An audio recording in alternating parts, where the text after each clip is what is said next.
down to the wire. We'll see what happens with a change of tempo, right? There's Pragg about to throw down in the 3+1. And this middle time control can really be the separating factor, right? You've got less time than the 5-1, got to speed up. It feels like you're under time pressure right away, but you also don't have that kick like Bullet where you know you have to play fast. So it can be interesting to see what happens here as these two guys representing Team Liquid get ready for it. Yeah, and I love the two sort of team jerseys. It's almost like home and away. Because they're both Team Liquid, but they're different colors. So it's the perfect representation of representing the same team, the same organization, but ultimately also representing themselves.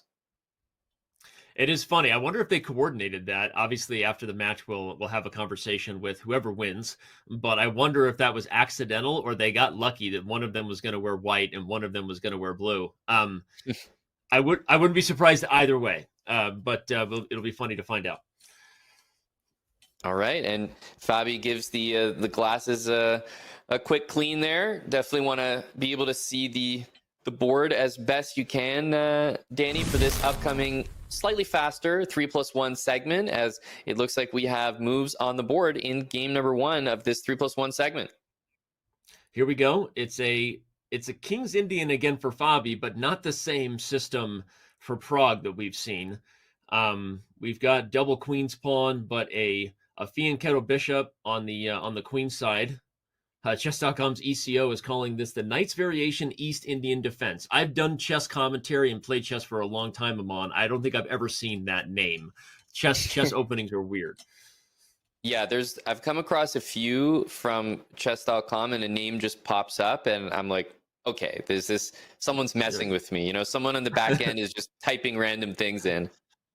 Yeah, this is an ECO, Encyclopedia of Chess Openings. Who for those who don't know what that stands for, that we try to keep up to date. But yeah, there's a lot of weird names in chess, and I have never heard this one before, and it's a weird position too. You've got a Fianchetto battle happening on the dark square diagonal.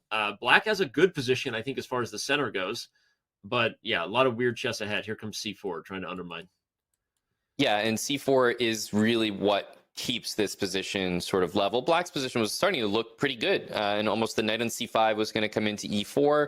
But if this C-pawn was lagging behind, stuck on C2, maybe Black controls with Rook C8, Knight E4 before this move happens. Different story, but obviously with the white pieces, it's pretty rare to play this, this type of position and somehow end up worse. So it makes sense that we're looking at a position that is roughly equal. But I will say the bishop on D7 compared to the bishop on E2, arguably slightly worse. So maybe you could give a slight edge, but I think we're early stages here, Danny, and nothing for either player to be concerned about.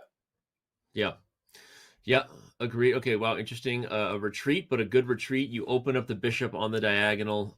Not exactly a pin, but some tension that favors white. D5, you have to be careful. Could become even isolated in some spots. I don't think white wants to part ways, but there are weird positions where the tactics become forcing and black is strapped with a positional weakness on D5. So got to start calculating that kind of stuff. Yeah, and there's a lot of pressure you can put on a position with Queen A1. You're really playing the move Knight E8 at some point because there's no other way to get out of that pin. You can't move your queen, you can't move your bishop, everything's tied down. So you kind of need to play Knight E8 at some point, unless you're able to get other tactics to work. And E5. Oh, the rook is defended because of knight takes B3. Sorry, the rook is undefended. I was wondering, why does it win? But if the bishop moves everybody, the knight takes with a tempo on the queen, and then the rook hangs. I think Pragg just straight up blundered this tactic. He's now seeing it. Yep, agreed. And I'm trying to think what would have been played there instead and why it was in the balance. And maybe it had to do with the fact that if you take with the knight, maybe there's other ideas like in the position to not be down this material. But no, we see the obvious happening. Knight B3, the rook on C2 was loose. The knight was hitting the queen. So, I mean, what an incredible reaction. This looks terrible. Queen B1 when the knight can be taken twice, but that's the reality. Yeah. Well, at least if you're Pragg, you're not losing more. It's only a pawn. It is a pawn, and it's a healthy one for black. Fabi going to be the only one who can win here, barring no other blunders. At the same time, I guess you could say it could be worse when you make a blunder like that and your rook was just outright undefended on C2. So Pragg is going to try to defend and see if he can hold on now. And what is the... Oh, you're just no. Are you losing the pawn? Yeah, because if I bishop mean, takes rook to b8, a4, but then yeah, a6. you can. I wouldn't assume it's necessarily because of that, but bishop b5, you obviously have to be like looking at. That's the first thing I would be considering here is, can I get away with bishop takes on b5, rook to b8, a4, a6? There's a pin in that position, so I'm not But seeing. white has e4 at the end. That's the idea. So if I'll just show it real quick. If takes rook b8, a4, a6, now you Oh, have the and move queen e4. g3. Queen g3 Yeah. gets out of the pin. Like if you go back knight f6, queen Yep. g3 hits the rook on b8. Wow. Yeah, that's a computer line that I doubt we're gonna.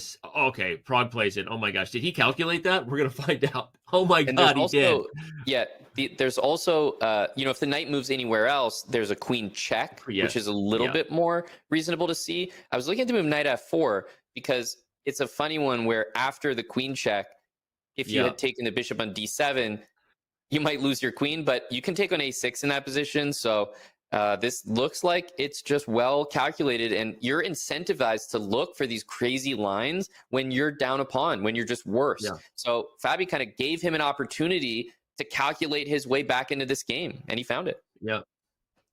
It's always super impressive when players can calculate these types of forcing lines that we're finding with a little bit of the help of the computer just kind of poking us and saying, hey, there's a chance here. But at the same Yep. time, like you said, because it's a position where you were losing anyway, you're incentivized. You know you have to find something concrete, or you're just going to get busted. So Prague found it. Yeah, and you can't take on a4 here. The rook is just loose in the current position. I wonder what's going to happen here. If you take on b5, yes, you are just handing, like, you're still going to be down a pawn. It's still better for Fabi, by the way. Like he did all that hard work, Prague, but he's still slightly worse. But it's a big improvement on what he had. Yeah, Prague plays knight f3, which I think makes sense, regardless of what the computer says. But yeah, Fabi is still better. He's still up a pawn officially. Computer said b4 was better, but even here, black is up a pawn and is probably the only one who can win, again, barring blunders. A weird move because you're, I guess, rook d1. Yeah, okay, he goes rook b1, which makes sense. You're fully pinning the bishop here, but the goal is to play queen c3, control this dark square in the middle of the board, and if knight d4, bishop to a6 or c6 actually could have been played. And I mean, the move f4, that's gonna, I think, stabilize a position that should end up in a draw. What? Wow. Wait, That I makes wonder, no like, sense.